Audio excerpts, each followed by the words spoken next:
Semenjak Mini memproklamirkan kalau dia sudah mencintai pria lain, Alex menjadi gelisah. Entah kenapa ada rasa tidak nyaman di hatinya. Apalagi saat mata Mini berbinar-binar saat menyebut nama Vero. Nama itu selalu terngiang di telinga Alex. Siapa orang itu? Apakah Mini sudah tidak mencintainya lagi?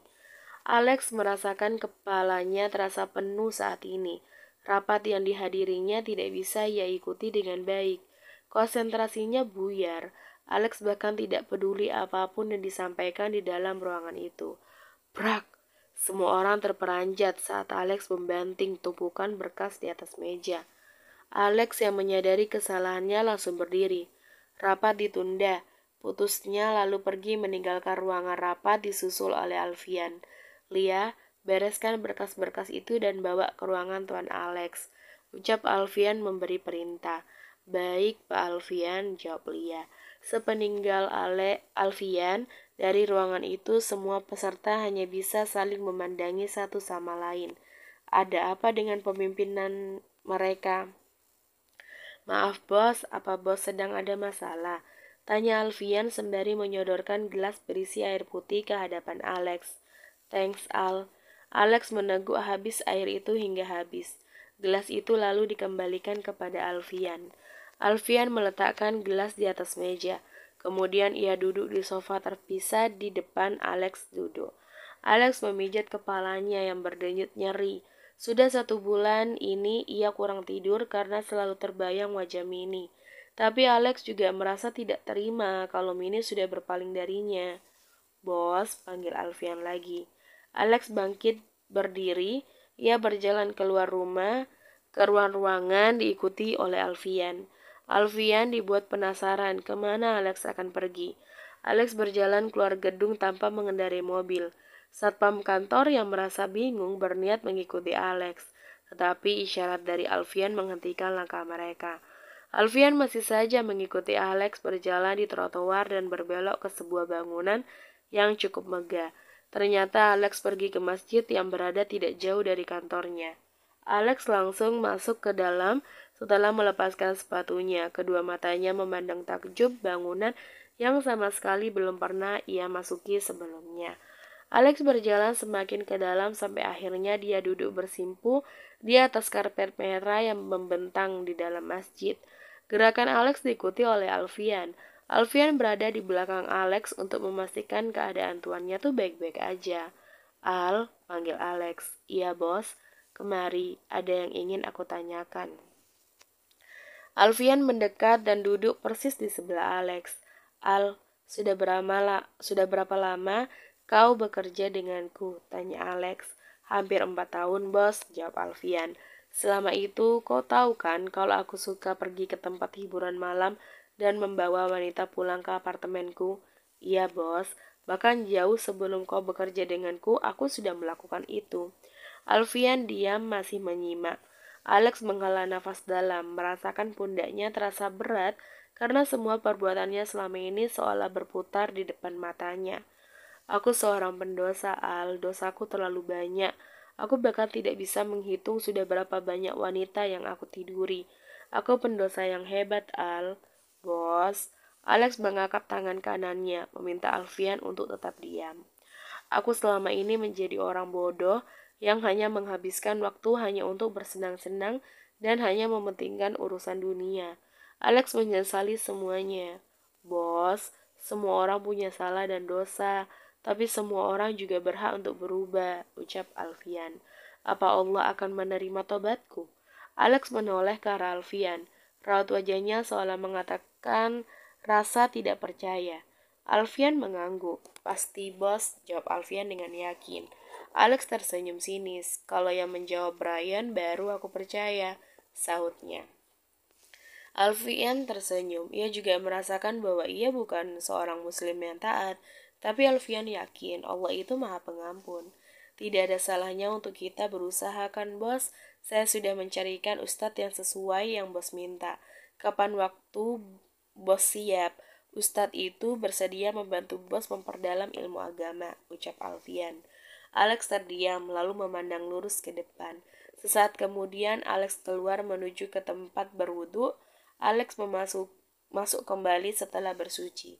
Alfian masih saja memperhatikan Alex dari tempat duduknya. Alex berdiri dan menarik nafas panjang, meyakinkan dirinya sendiri bahwa pilihannya tuh sudah benar. Bismillahirrahmanirrahim. Diangkatnya kedua tangannya di samping telinga. Alex mengucapkan takbir. Allahu Akbar. Alex melaksanakan sholat sunnah dengan khusyuk. Air matanya mengalir saat ia melakukan sujud. Ia pernah sholat, tapi belum pernah setenang ini. Alex juga tidak tahu sholat apa yang sedang ia laksanakan saat ini. Alex hanya ingin menyembah Tuhannya secepat mungkin. Setelah mengucap salam, Alex mengadahkan kedua tangannya. Ia memohon ampunan atas segala dosa-dosa yang telah diperbuatnya. Alex menangis terisak ketika bayangan wajah Mini hadir. Mini Paulina, wanita yang telah ia renggut kesuciannya.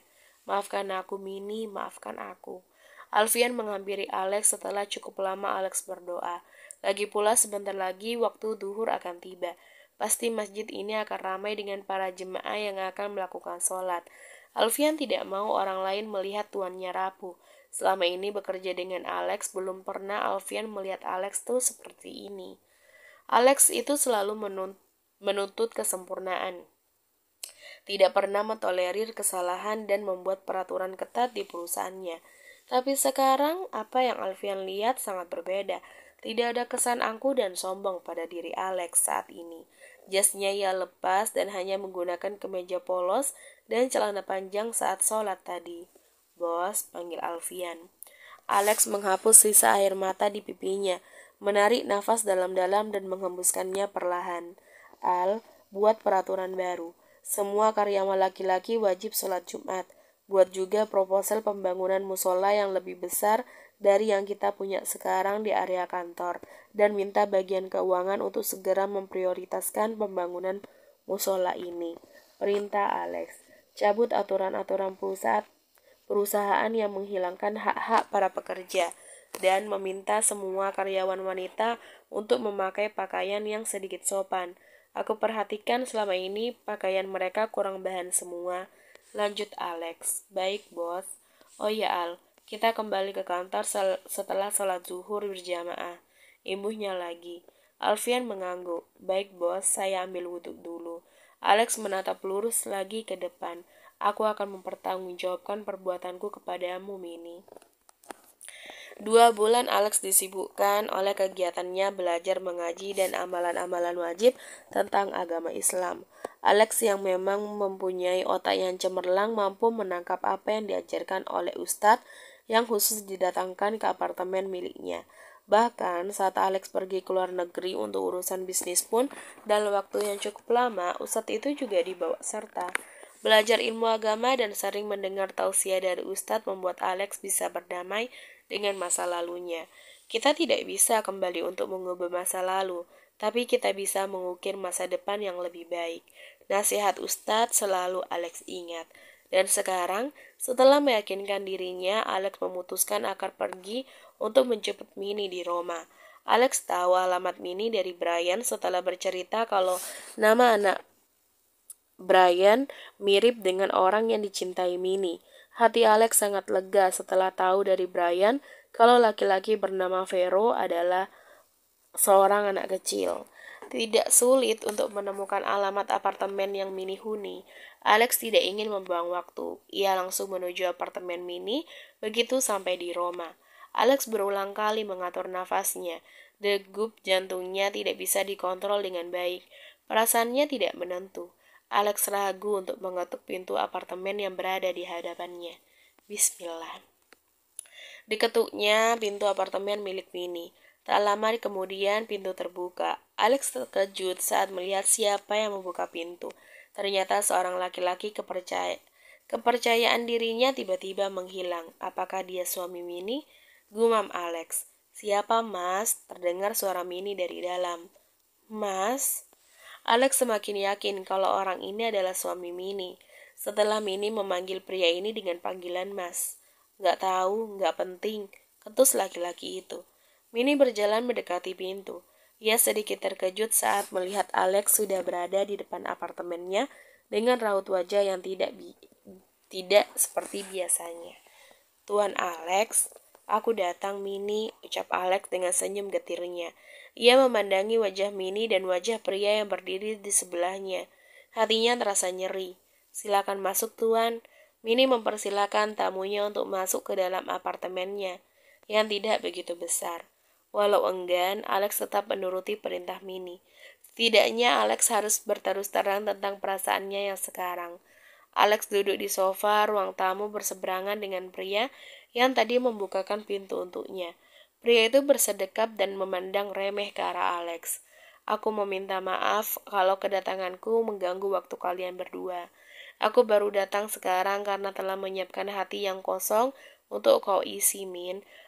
Aku sudah membuang perasaan cintaku untuk Loli dan memupuk cinta untukmu. Kau tahu, Min, sejak kepergianmu kemarin, aku menjadi sulit tidur karena memikirkanmu. Aku berusaha menjadi laki-laki baik untuk bisa pantas denganmu. Tapi ucapan Brian yang mengatakan kalau Vero adalah anak kecil, aku seperti mendapatkan kekuatan baru untuk menemuimu. Aku saat itu yakin kalau Vero adalah anakku, tapi keyakinan itu patah saat aku mendengarmu memanggil dia dengan sebutan Mas. Ucap Alex langsung. Ia tidak mau banyak basa-basi dan menjadikan hatinya semakin sakit melihat dua orang di hadapannya ini dalam satu rumah. Alex tidak tahu kalau Sri sedang berada di belakangnya.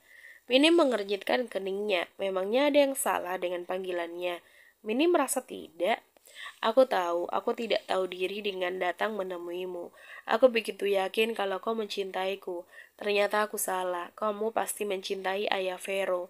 Alex melirik pria yang juga tampak bingung dengan ucapan Alex. Mini mengangguk. Aku memang mencintai ayah Vero sejak lama. Mini mulai mengerti apa yang dimaksud oleh Alex. Alex menunduk. Kau membuatku patah hati, Min, ucapnya. Kau yang lebih menyakiti Mini, sentak pria itu. Mas, tolong diam sebentar ya, pinta Mini. Pria itu langsung diam dengan wajah kesalnya. Tuan, sebenarnya... Mama! Seru balita laki-laki yang berdiri di ambang pintu kamar. Mini menoleh dengan cepat. Vero, kemari sayang. Alex memperhatikan Vero. Wajahnya kenapa sangat familiar untuknya. Alex membandingkan dengan wajah pria yang di seberangnya. Tidak ada mirip-miripnya sama sekali. Kau yakin itu anak dia? Mini terperangah mendengar ucapan Alex, tapi sejurus kemudian dia tertawa lirih karena Alex sudah salah paham kepadanya. Yang bilang dia anakku tuh siapa? Kalau Mini tidak hamil waktu itu, aku sudah menikahinya sejak dulu, ujar pria itu dengan ketus. Jadi kalian bukan suami istri. Mini menggeleng sambil menahan senyum. Lalu panggilan Mas tadi? Tanya Alex lagi. Namanya Haris, makanya saya panggil dia Mas, jawab Mini. Alex tersenyum lebar, beban berat di pundaknya seakan terangkat. Dilihatnya anak kecil yang berada di pangkuan Mini. Namanya siapa? Tanya Alex kepada anak kecil yang duduk di pangkuan Mini. Vero, jawabnya dengan cepat. Umurnya berapa, Min? Kenapa bicaranya sudah jelas? Sejelas itu. Alex kagum dengan Vero yang sudah bisa mengucapkan huruf R. Anda lupa, Tuan, kalau kecerdasan seorang anak itu menurun dari gen ibunya. Jawab Mini. Umurnya hampir 3 tahun, Tuan, sambung Mini. Alex tersenyum. Kau bukan hanya wanita yang pandai, Min, tapi wanita yang sangat luar biasa. Puji Alex hingga membuat Mini tersenyum malu. Alex terdiam sesaat. Min, iya. Jika Haris bukan ayahnya Vero, lalu siapakah ayah kandungnya? Tanya Alex ragu-ragu. Alex tidak mau berharap banyak kali ini. Walaupun hatinya belum siap mendengar siapa ayah kandung Vero sebenarnya, tapi Alex akan berusaha menerima jika memang Vero bukan darah dagingnya. Coba tanyakan saja kepada Vero. Siapa nama ayahnya? Saya sudah mengatakan kepadanya, ucap Mini. Alex mengangguk, lalu memandang balita yang terlihat menggemaskan itu. Vero, boleh Om tak bertanya? Boleh Om, ucap Vero.